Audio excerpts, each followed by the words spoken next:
Presidente, primeira coisa que eu queria dizer para quem nos vê, e muita gente deve nos ver, é que se a Dilma continuasse na presidência do Brasil mais 2 meses, ela quebrava o Brasil. Não é que ia aumentar a dívida, ia isso, aquilo. Ela ia quebrar o Brasil, porque ela já não tinha a menor condição de governar. Zero. Aliás, as negações aqui são permanentes. Ao Levi, ao próprio chefe da Fazenda hoje, o Meirelles, que foi 8 anos presidente do Banco Central do Lula. Eu queria dizer, vejo muita ansiedade aqui com relação à ausência que a oposição reclama de senadores no plenário. Lamenta. O problema é que a grande maioria aqui já tem uma convicção.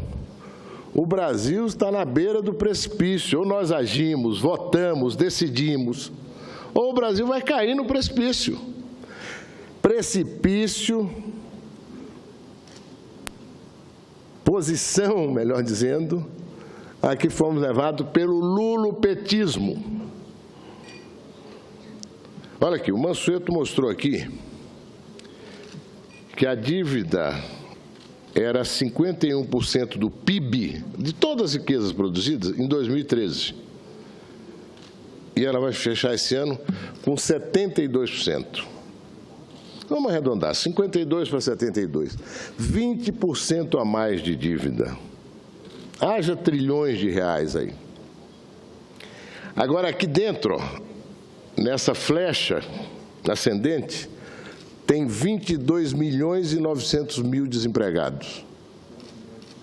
22 milhões e 900 mil desempregados. Tem se falado muito pouco deles aqui, muito pouco. No entanto, é o que realmente preocupa. Eu vejo preocupações com relação ao orçamento do ano que vem, que não vai poder dar aumento real. Quem é que vai ter aumento real nesse país no ano que vem? A não ser os ricos.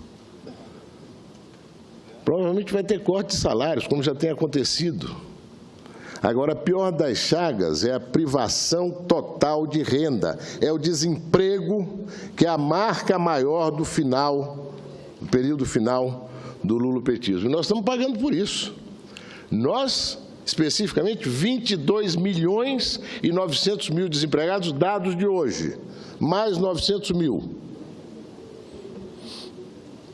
Que ou já cansaram de procurar emprego, ou já perderam a expectativa de ter uma possibilidade próxima de emprego. E, de fato, nós temos que falar a verdade, o ano que vem, numa boa hipótese, nós teremos um ano um pouquinho melhor que este ano. Devastaram tudo, as empresas praticamente quebraram todas. Eletrobras, Petrobras, conseguiram esse feito com a Petrobras. É fantástico, é extraordinário. Primeiro, má gestão, depois, corrupção endêmica. Os fundos de pensão, a mesma coisa. O Tesouro, a mesma coisa. Cidadão e cidadã brasileiro, não sobrou nada. Essa é a obra definitiva do lulopetismo. E agora, a lamentar que não estejamos aqui para ouvir a reiteração que fazem de mentiras, de uma ansiedade desesperada para a eventualidade na qual eu confio e pela qual vou trabalhar, de que esse governo do presidente Michel Temer dê certo, tire o Brasil do buraco, faça a tão necessária reforma da Previdência. E aqui dizem platitudes. O problema da Previdência não vai resolver o problema da dívida no ano que vem, nem no outro ano. Claro que não vai.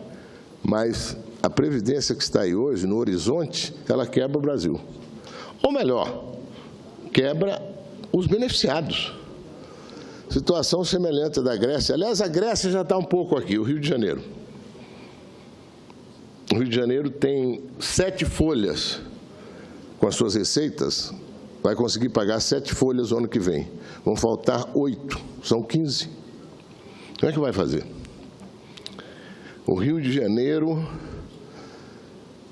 o Rio Grande do Sul, o Rio Grande do Norte, outros estados têm uma situação fiscal. Fiscal é as contas. As contas desses estados estão devastadas.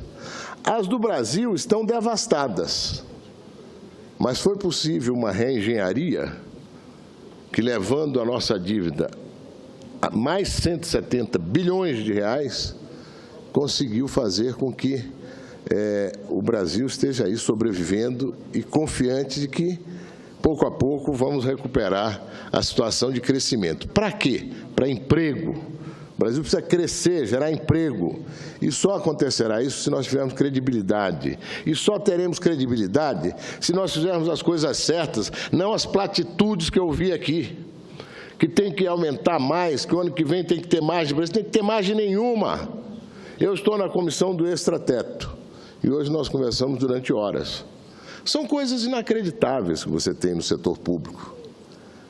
Esse governo que antecedeu foi um governo conservador, não fez uma reforma estrutural, uma. Ele foi se acomodando, inclusive com a centena de bilhões de dólares adicionais obtidos pelo agronegócio. Queimaram o dinheiro. Queimaram, e quando não tinha mais para queimar excedentes, começaram a queimar o que não tinham. E por isso temos essa dívida monumental. A senadora Gleisi, que tem se informado muito sobre como os Estados Unidos e a Europa estão pensando em sair da crise, estão trabalhando para voltar a crescer de forma mais expressiva, ela leu um artigo de um jornalista, o Clóvis Rossi, dizendo que a comunidade europeia previu um investimento de 50 bilhões de euros para a infraestrutura. Ela se entusiasmou tanto que disse que foram 50 trilhões de euros. De fato, 50 bilhões de euros não é muita coisa na comunidade europeia inteira. É alguma coisa. Mas ainda bem que eles podem fazer. Nós queremos voltar a ter condição de fazer isso. O governo vai demorar tempo, por isso nós temos que criar credibilidade e trazer o investimento privado. Esse dinheiro que existe em abundância hoje e que pode vir para cá, Dona Maria, seu José, para criar emprego, que é o que mais os brasileiros precisam hoje. A repatriação, que nós vamos votar uma nova abertura, está sendo um modo de cobrar por quem não pagou. E a gente não vai parar aí. O Brasil não pode mais condescender com incentivos que não se justificam, com incentivos que são uma predação ao Tesouro, que foram muito estimulados pelo governo Dilma Lula. O Brasil tem que crescer com credibilidade, com confiança. Não pode crescer desdenhando regras básicas da economia. Esse pessoal tem horror a números. Fica indignado quando os números não lhes são favoráveis.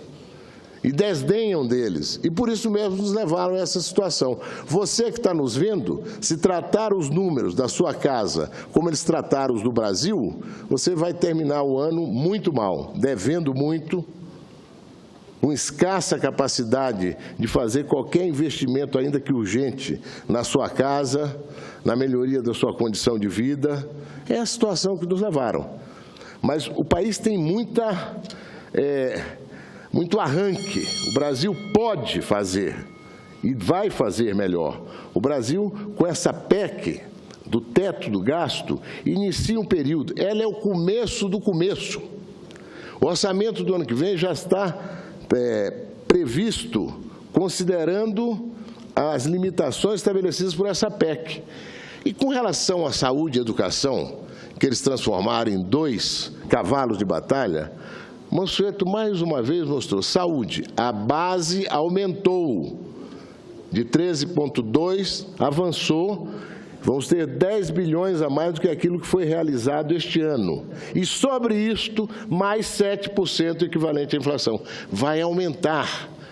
E nós temos um compromisso de realizar toda essa despesa. Não é de anunciar e depois realizar só uma parte, como eles fizeram e foi mostrado aqui. Na educação, a mesma coisa. Por último, o Congresso Nacional, se ele quiser aumentar essa despesa, ele poderá fazê-lo. desde que ele remaneje o orçamento, reduzindo despesas, investimentos, custeios, enfim, para alocar mais recursos à saúde e educação. O importante é que em tudo isso já não se penalize mais os mais pobres, os trabalhadores, que eles diziam ser a razão de ser do governo deles e que estão aí sem emprego e sem renda nenhuma. E que com a credibilidade que nós vamos obter, com uma boa gestão pública, austera, transparente, eficiente, a gente possa finalmente recuperar o emprego, que é fundamental. Eu queria agradecer os debatedores, eu já participei de vários debates, a senadora Gleisi já promoveu vários debates na Comissão de Assuntos Econômicos.